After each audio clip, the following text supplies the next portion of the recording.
자, 오늘은 학어집 제7강입니다. 오늘은 사시에 대해서 알아보도록 하겠습니다.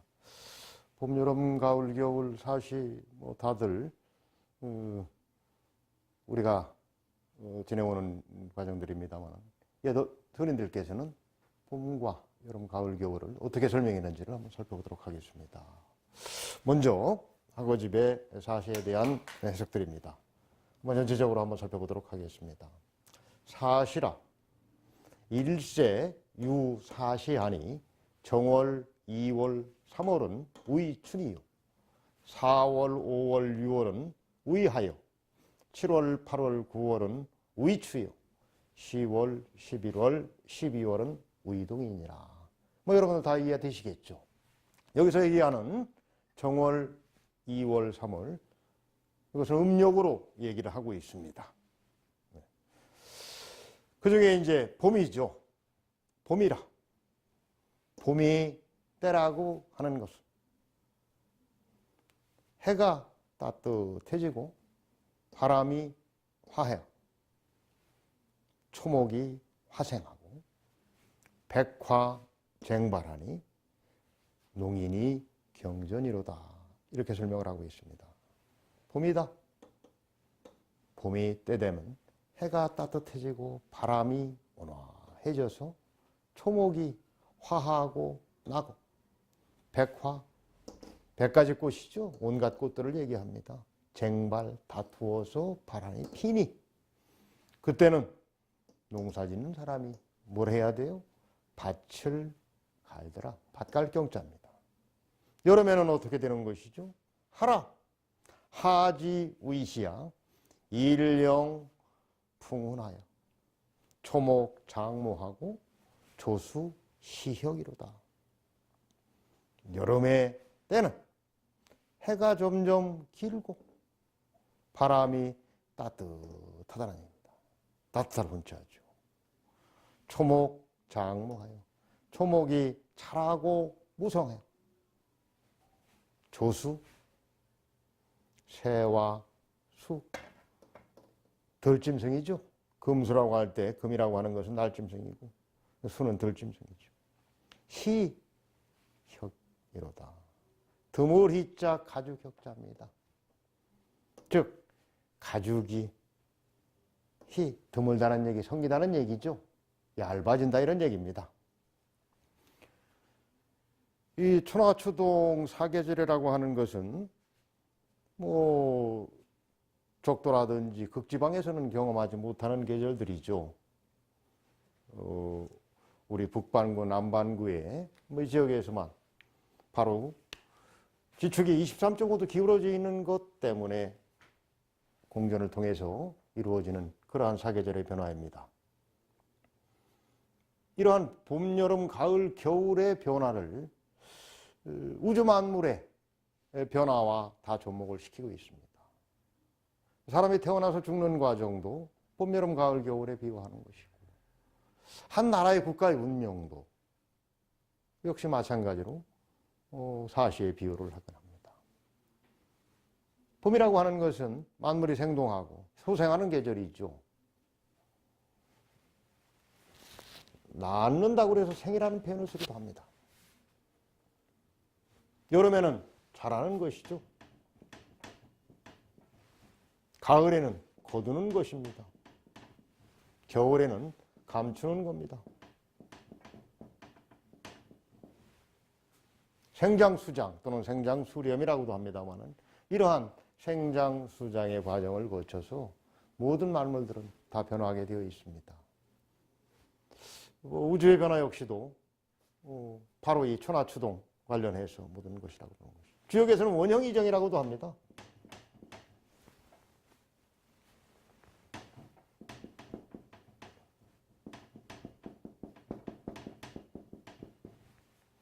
끄뜸원자, 형통할 영자, 이로울 이자, 고들 정자 이렇게 표현을 하긴 합니다.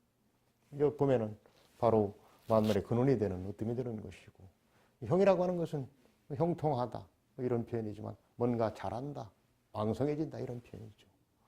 이라고 하는 것은 뭔가 이로운 것들을 거두는 그러한 과정이죠. 정이라고 하는 것은 거둔 것들을 제대로 지켜내면서 그 자리를 곧게 지켜내는 이러한 과정들. 원형이죠. 생장수장. 사실을 이렇게 표현을 합니다. 사시는 보통 세 개의 달을 한 계절로 표현하죠. 이 10이라고 하는 것들을 또 살펴보면 보통 이 10이라고 하는 것이, 열이라고 하는 것이 뭐 성수라고도 합니다만 여러분들 십간십이지라는 말씀들 들어보셨죠?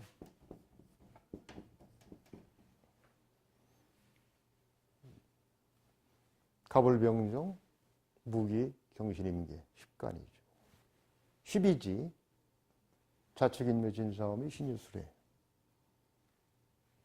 이 열과 열둘의 조합이라고 하는 것은 굉장히 의미가 있는 숫자인 것 같습니다. 우리가 이제 통상 간지를 표현하면은 간과 지의 서로 간의 결합을 통해서 60개의 경우의 수를 만들어내죠. 60개의 경우의 수를 가지고 음양오행과 관련돼서 요것들의 뭐 생년, 월, 일, 시를 조합을 해가지고 일반인 이제 그 사주 명리학이라고 하죠. 이런 데서는 이제 이러한 것들을 가지고 그 사람의 평생 운세를 보기도 합니다. 바로 이러한 것들이 즉 사시의 변화의 기본 원리를 통해서 그것들을 접목해서 보고 있는 것이죠. 한의학에서도 마찬가지입니다. 음양오행의 과정을 서로 간에 배합을 해가지고 그 사람의 어떤 탁월한 기질, 체질 뭐 이런 것들을 밝혀내고 부족한 기운들을 보충해주거나 또는 너무 왕성한 것들을 빼주고 하는 뭐 이러한 일들을 통해서 인체의 어떤 건강을 증진시켜주는 역할들을 하게 되는 겁니다. 12로 한 해를 구분을 했습니다. 12달이죠. 정월. 정이라고 하는 것, 바를 정자입니다. 바를 정자의 뜻을 여러분들 혹시 뭐 한번 생각해 보셨는지요? 바를 정자를 한번 파자를 해보면 일에다가 그칠 지자입니다. 즉 하나에 그치는 겁니다. 하나의 어떤 기본 틀을 그쳐서 만드는 것이죠. 정월이라고 하는 것은 정한다는 정자, 정할 정자하고의 의미도 같이 이렇게 해석할 수도 있습니다. 그래서 정월은 바로 1월이라는 얘기죠. 1, 2, 3월은 봄이 되고 4, 5, 6월은 여름이 되고 보통 이제 음력으로 계산했습니다만은 이 입춘 우리가 쉽게 뭐 들어갈 입자를 생각하는데 봄에 들어가는 것이 아니라 봄을 세운다는 얘기입니다. 뭐 한 해 입춘이 한 2월달, 2월 4일 이렇게 되는데 2월 4일이 통상 음력으로 따지면은 뭐 요 시기가 뭐 1월일 겁니다. 그래서 이 24절기로 구분되어진 그러한 절기의 어떤 기본들이 사실은 양력으로 계산을 하는 그런 방식이긴 합니다만은 그것을 음력과서로 대비했을 때 정월은 통상 양력으로 구분을 한다면 한 2월 초순경 이렇게 볼 수가 있겠습니다. 이렇게 사시에 대한 설명이 되겠고요. 다음에는 봄입니다. 이 춘지우이시야. 이 한자들을 해석하기가 굉장히 어렵습니다. 벌써 여기서만 보더라도 통상 호사라고 그러는데요. 비로자죠. 가진 뜻이 없으면서도 전체적인 문장에 도움이 되는 그러한 낱말들을 호사라고 표현을 합니다. 좀 약자를 써서 죄송합니다만 호사죠. 비로자의 말씀사자죠. 벌써 지, 우이, 야 이렇게 해가지고 춘지우이시야 하면은 벌써 세 개가 있습니다. 갈지자, 하우이자, 어주사야자죠. 근데 이게 이제 어떻게 이걸 해석을 해야 되는지 통상 이제 이 한문을 접하는 사람들은 굉장히 어려운 과정일 수도 있습니다. 이제 물론 이제 그 부분에 어떠한 허사들의 용법들을 구체적으로 살펴보고 해석해내는 방법도 있을 수는 있습니다만은 경전들을 많이 접하다 보면 그때의 용법들을 확인할 수가 있습니다. 춘지우이시, 봄이라고 하는 때가 되는 거예요. 봄이 때 되면 봄이 때가 된다는 것은 지라고 하는 것이 어떤 의, 호조사, 소유격 뭐 이런 뭐뭐의 이런 표현도 있습니다. 봄의 때됨이 이렇게 또 해석할 수 있다. 봄이 때가 되는 것이 야라고 하는 것은 마지막에 풀이하는 뭐뭐이다, 뭐뭐다라고 하는 표현이긴 합니다만 뭐 여기서는 이제 바로 주부죠. 주어가 되는 그런 부이기 때문에 봄이 때가 되는 것은 이렇게 봄의 때가 되면 이렇게도 해석할 수 있습니다. 이 야라고 하는 용법도 한자를 공부하면서 야와 언과 의와 이 어조사 의자죠. 어조사 원자. 이러한 것들을 구별해내기가 만만치가 않습니다. 이러한 것들은 물론 단정적인 그러한 개념이 강한 것들이 바로 뭐 야라고 볼 수 있고 언과 의는 그보다는 조금 덜하다라고 이렇게 해석할 수도 있겠습니다만은 그때그때의 용법들을 아주 획일적으로 구분해서 설명해 드릴 수는 없고 이것은 아무튼 많은 경전을 접해봄으로써 얻어낼 수 있는 방법이라고 할 수 있겠습니다. 봄이 있다라고 하는 것은 해가, 햇빛이 뭐 이런 얘기죠. 따뜻해지고 바람들이 아주 온화해집니다. 이때 비바람이 거세고 햇빛이 아주 따가우면 그 피어오르는 싹들이, 새싹들이 제대로 자랄 수 있겠습니까? 거기에 맞추어서 초목들이 바로 변모가 되는 식물이라고 하는 것은 씨를 통해서 나름대로 싹을 만들어내죠. 뭐 한해살이 식물들도 있고 단연생 식물들도 있겠습니다만은 이 씨를 통해서 만들어지는 것이죠. 이 봄, 여름, 가을, 겨울을 보통 이렇게도 얘기합니다.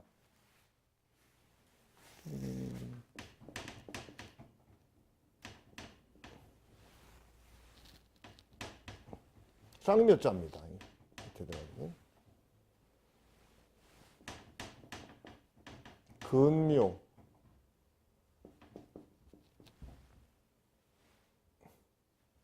근모, 화실,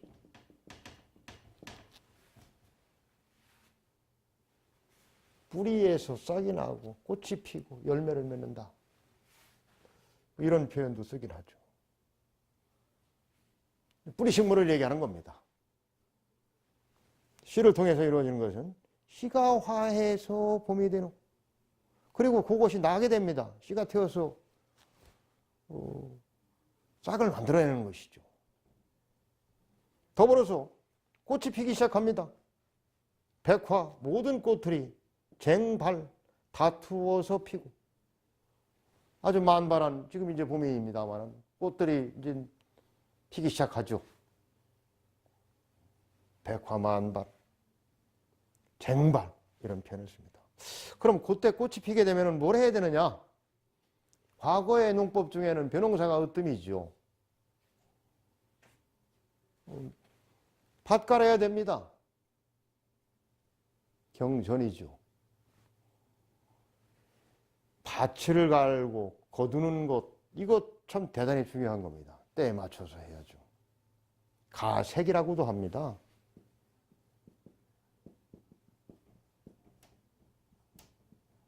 거들색자죠. 밭 갈고 뿌리는 일 가장 기본입니다. 봄이 되면 바로 밭 갈아야 돼요.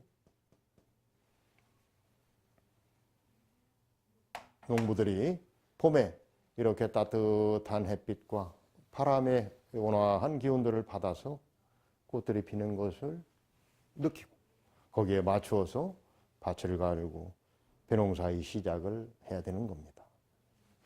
여름이죠. 하라. 하지우이시야. 여름이 때가 되는 것. 여름의 때가 되는 것은 해가 길어지고 바람이 따뜻해지는 훈풍이라고 하죠. 풍운이라고 했습니다만 훈풍. 토목이 장무야. 길장자이기도 합니다만 잘한다는 장자이죠. 봄에 심은 그러한 초목들이, 봄에 싹을 틔운 초목들이 자라고 무성해지는 것이죠. 잎을 만들어내고, 또 아울러서 조수들은 희역하더라. 이게 뭔 얘기일까요? 새하고 수라고 하는 것은 들짐승입니다. 네 발로 기어다니는 동물을 수라고 그래요. 이제 조와 뭐 같은 얘기의 금이죠. 금수할 때 이런 금수 이렇게 표현을 합니다. 이건 날짐승이죠. 기초로 나누는 거면 날개로 나누는 것. 뭐 조수 또는 금수 이렇게 표현을 하죠. 조수만 또 못한, 금수만 또 못한 뭐 이렇게 표현을 합니다만은 이 조수는 가장 왕성하게 활동을 해야죠. 그러면 가죽이 두꺼워야 되겠습니까? 얇아야죠. 그리고 또 더 아울러서 활동을 많이 함으로 인해서 가죽은 당연히 얇아지게 되어 있습니다. 왜? 겨울을 대비해야죠. 그래서 가죽이 얇아지는구나 하는 이런 표현을 쓰고 있습니다. 여름은 말 그대로 가장 왕성하게 활동해야 될 시기입니다. 우리 인생도 마찬가지입니다. 겨울 지나고 이제 봄이 왔습니다. 봄이 되면 정말 한 해를 어떻게 준비를 하고 또 어떻게 설계를 하지.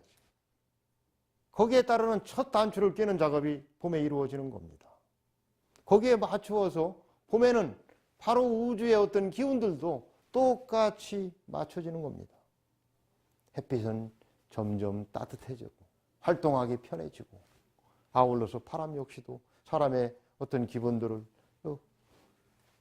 참 북돋아주는 그러한 여건들이 되는 겁니다. 거기에 맞추어서 초목이 화하고 바로 자라게 돼요. 꽃이 또 피면서 새로운 결실의 단추를 만들어내는 겁니다.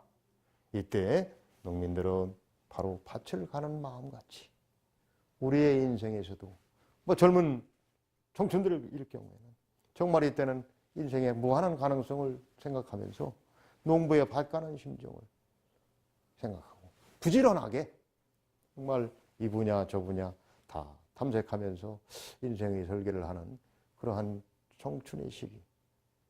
바로 푸를 청자, 봄춘자는 청춘의 시기가 아니겠습니까? 20, 30대의 청춘의 시기를 거쳐서 여름이 되는 것이죠.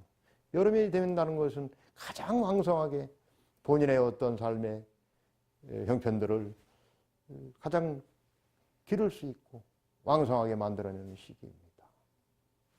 이러한 여름의 과정에 정말 부지런히 해야 됩니다. 초목도 하물며 자기를 키우기 위해서 부단히 노력하고 이파리를 무성하게 키워가는데 아울러서 조수들도 자기 가죽들을 얇게 하면서 부단하게 날개짓하고